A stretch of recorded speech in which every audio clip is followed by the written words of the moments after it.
Welcome to Dateline Schools, a presentation of the St. Clair County Regional Educational Service Agency, with your host, Chris Troy.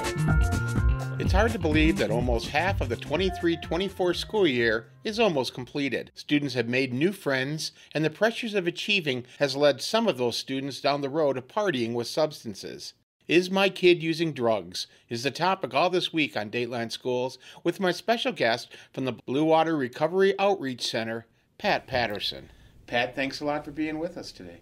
Thanks for having me, Chris. So let's cut right to the chase. If I'm a parent and I have a child who's in school, when should I start being concerned about this? Is this just a high school thing, a junior, senior, or should I really be thinking about it way back in middle school years? Sure.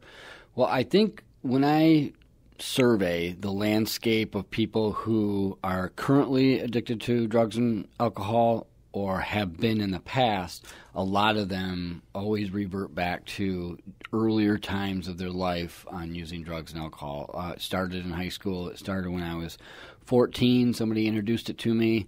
So in my opinion, it's important for parents to have acknowledged that kids are going to be introduced to drugs and alcohol in high school, and we have to set healthy boundaries at that point and to not do them. I know peer pressure is obviously a real thing and relevant in every high school across the landscape, but in my opinion, that's dating back. That's where it starts, is most of the time high school, and becomes a little bit more excessive in college, and then after college, that's when problems start happening.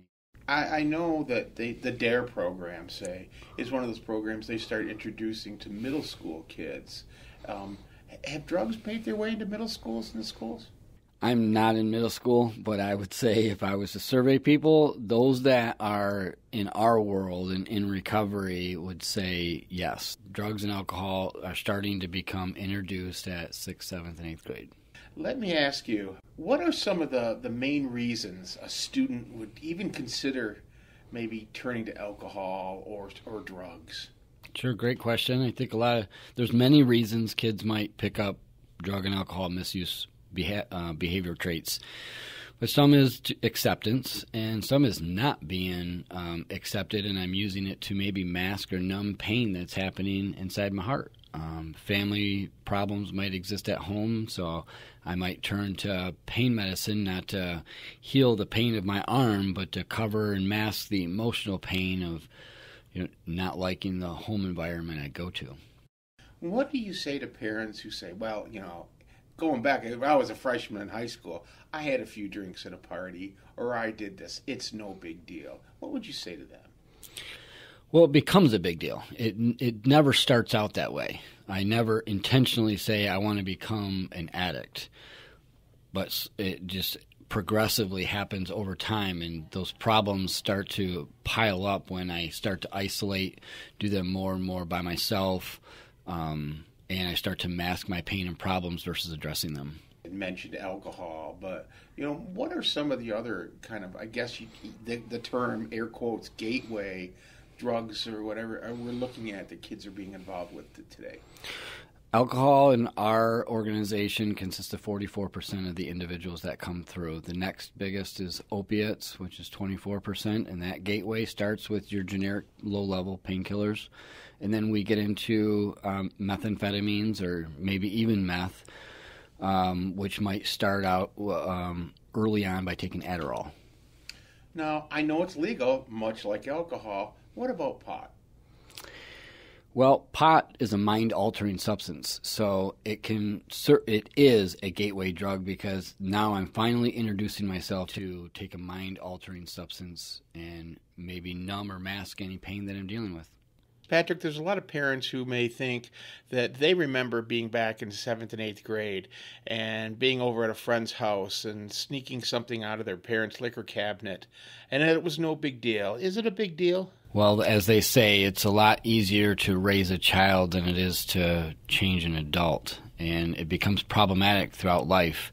And when those affect our internal families, multiply that by family after family, community after community, and now we got millions of people that are affected that are adults, and it's not a healthy world to live in. So the sooner we can make corrective decisions early on in life, the better longevity our entire life is going to be. I see that trajectory now, looking back on all the individuals we're working with.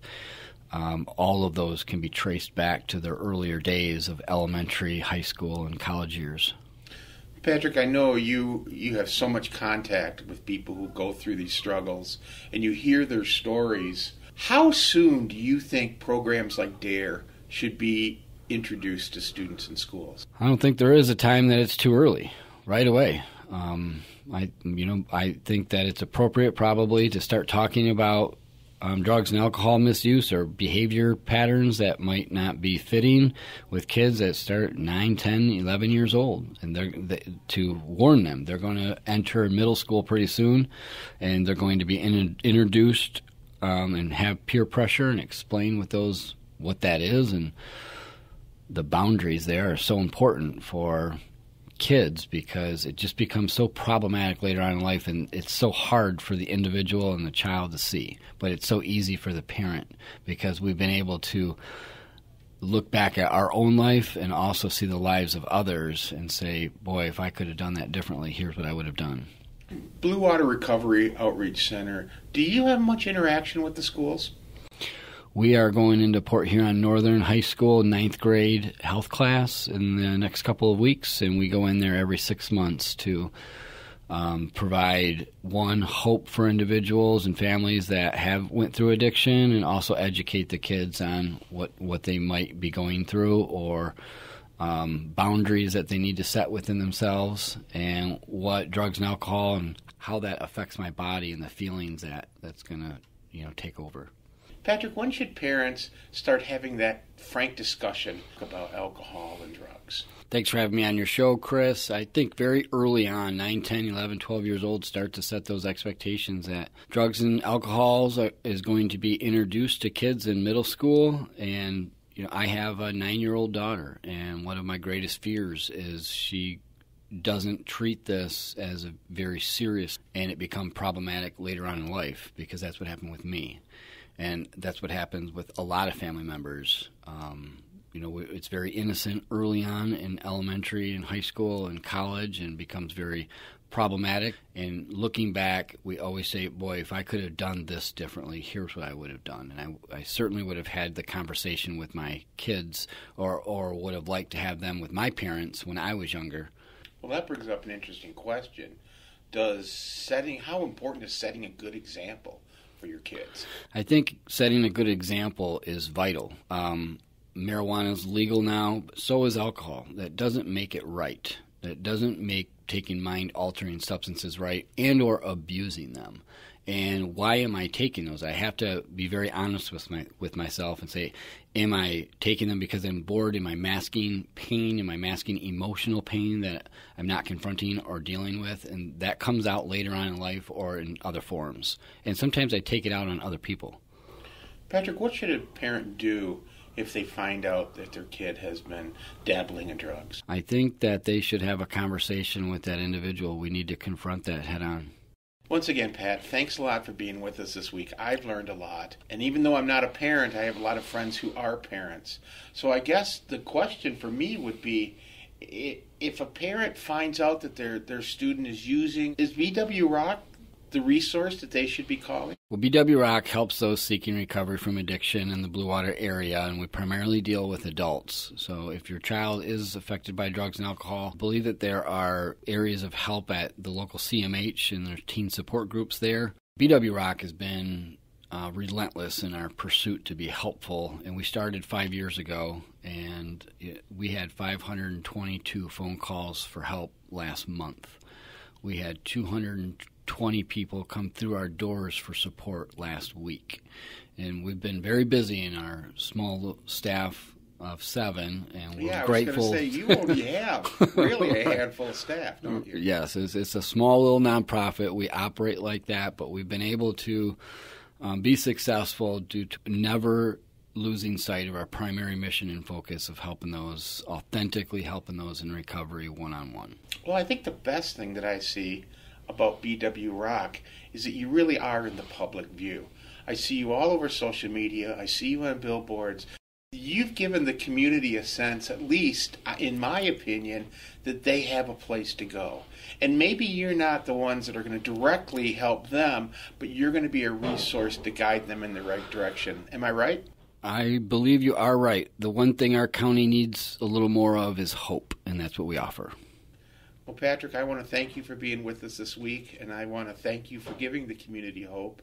So how can someone reach you at BW Rock? 888-68 BW Rock. Facebook and our website is bwroc.org. Well, thanks again for being with us. For Dateline Schools, I'm Chris Troy. Dateline Schools is a presentation of St. Clair County RESA.